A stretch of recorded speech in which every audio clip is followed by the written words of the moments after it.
School take চ্যানেলে আপনাদের সকলকে স্বাগত। শিক্ষা সংক্রান্ত, স্কুলের অফিস সংক্রান্ত বিভিন্ন কাজের টিউটোরিয়াল এবং নতুন তথ্য পেতে সাবস্ক্রাইব করুন স্কুল টেক ইউটিউব চ্যানেল। গত ডিসেম্বর মাসে বাংলার শিক্ষা SMS পোর্টালের মাধ্যমে আমরা মার্কস এন্ট্রি করেছি। সেই মার্কস এন্ট্রি করার ভিত্তিতে আমরা প্রত্যেকটি ছাত্রছাত্রীদের জন্য মার্কশিট অর্থাৎ প্রোগ্রেস রিপোর্ট তৈরি করেছি। বাংলার শিক্ষা SMS পোর্টাল থেকে প্রথম দিকে আমরা একটি একটি করে মার্কশিট ডাউনলোড করেছি, কিন্তু পরবর্তীকালে বাল্ক প্রিন্ট আসায় আমরা একসঙ্গে মার্কশিট প্রিন্ট করতে পেরেছি। তবে এই বিষয়ে একটি গুরুত্বপূর্ণ বিষয় হলো, ছাত্রছাত্রীদের মার্কশিটে যদি কোনো ভুল থাকে সেক্ষেত্রে কিভাবে ঠিক করা যাবে। নম্বর ভুল থাকলে আমরা SMS পোর্টালের মাধ্যমে ঠিক করেছি, কিন্তু ছাত্রছাত্রীদের নামের বানান বা অন্য তথ্য অর্থাৎ বাবার নাম, মায়ের নাম, এই সমস্ত তথ্য ভুল থাকলে ঠিক করার কোনো অপশান নেই।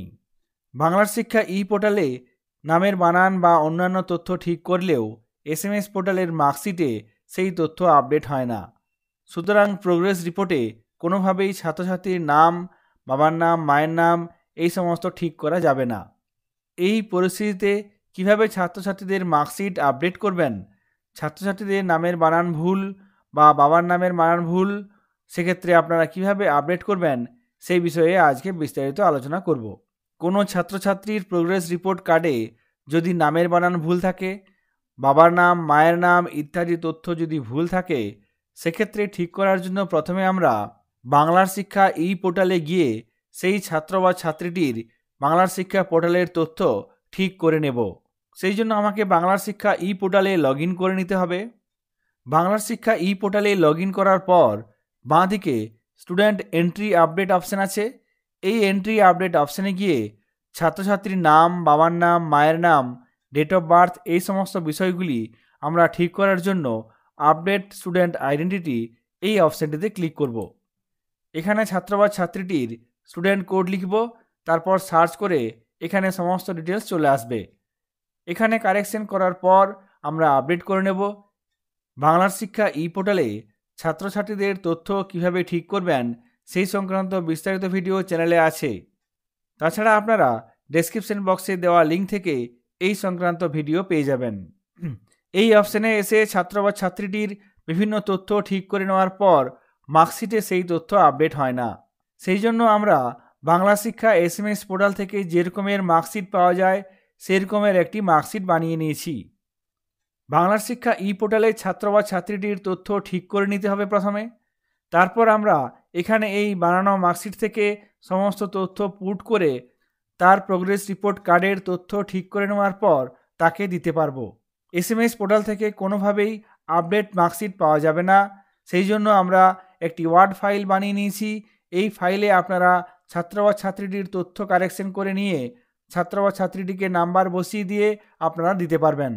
এই ব্ল্যাঙ্ক মার্কশিটটি ডাউনলোড করার লিঙ্ক আমি ডেসক্রিপশন বক্সে দিয়ে দেবো, আপনারা সেই লিঙ্ক থেকে ডাউনলোড করে নিতে পারবেন।